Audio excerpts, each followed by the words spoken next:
Let's do a deep dive on the Chase Sapphire Preferred Card, my #1 recommended card for people who want to get into the world of points and miles and want to start traveling for free or nearly free. I talked about this card in another video and how you can earn a bonus of 60,000 points when you spend $5,000 in the first 3 months. But what would you actually do with those points? How do you actually redeem them? What are the other benefits of the card? Let's talk about all of that. First, let's talk about other benefits of the card. You will get a $50 hotel credit every year that you have the card. You can earn 5 times points whenever you book any kind of travel through their travel portal, so hotel, flights, things like that. You can earn 3 times points on restaurants and dining, 3 times points on online groceries, just not from Target, Walmart, Costco, things like that, but it does include Instacart. You can also get 3 times on certain streaming services. Now let's talk about what to do whenever you have your minimum 65,000 points and you earn your bonus. How can you use those points? One thing you can do is the travel portal I mentioned earlier, where you can book a flight or hotel or car rental through the Chase travel portal on their app or their website. This typically isn't the best value, but it is one thing that you can do. Another option that usually gives you more value for your points is going to be transferring to a transfer partner. These are the partners that Chase has. I'm just going to talk about a few favorites. #1 would be Hyatt. The reason people love Hyatt hotels so much in the points and miles world is because the way they do their redemption. Most hotels use dynamic pricing, so basically that just means that as the price of the hotel changes, the points price will change as well. If it's just a really high demand time, those points are just going to be way higher than other times. The way Hyatt does it is with fixed pricing. Hotels are divided into categories with how nice the hotel is. Each category has peak pricing and off-season pricing. Even if a hotel happens to be $400 on a certain night that you're looking, it could still only be 25,000 points instead of 40,000 points.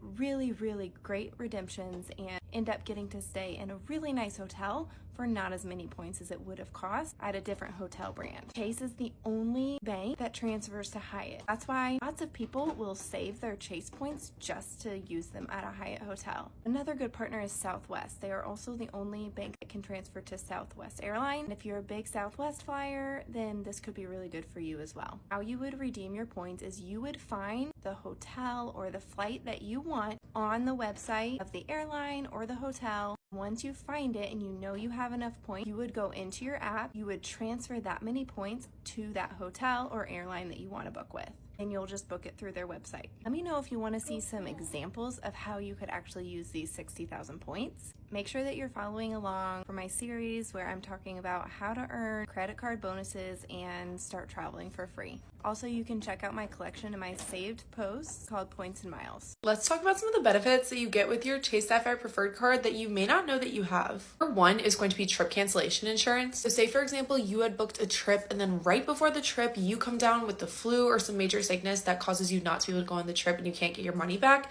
You used your Chase Sapphire Preferred Card to pay for that trip. Chase will actually reimburse you up to $10,000 per person or $20,000 for the whole trip.